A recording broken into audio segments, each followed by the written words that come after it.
Goeiemôre klas. Vandag gaan ons 'n bietjie fokus op aktiwiteit 4.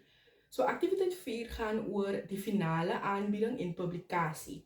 Hierdie aktiwiteit verwag van jou as die leerder om jou skryfwerk te lees vir die onderwyser en vir die leerders in die klas. En dit gee ook vir ons 'n visie van hoe jy idees gekry het en hoe jy sekere gedeeltes van jou leesstuk verstaan het.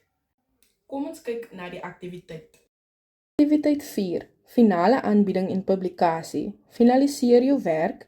Jy kan prente en diagramme byvoeg, dit is opsioneel. So, as jy prente en diagramme wil gebruik, kan jy dit gebruik. Maar as jy dit nie wil gebruik nie, hoef jy nie.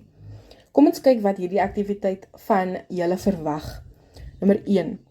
Jy het 2 tot 3 minute om jou skryfstuk vir die klas te verduidelik. Jy kan plakkaarte gebruik om te help. Nommer 2.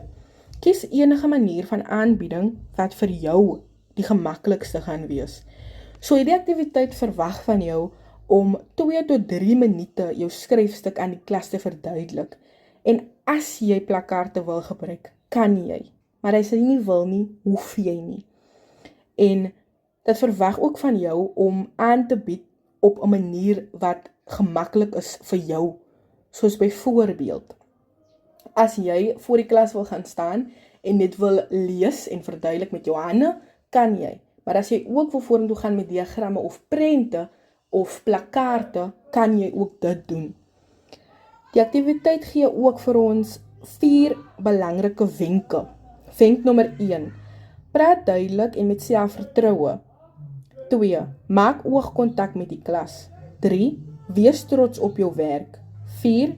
Geniet jouself wanneer jy jou skryfstuk met die klas deel.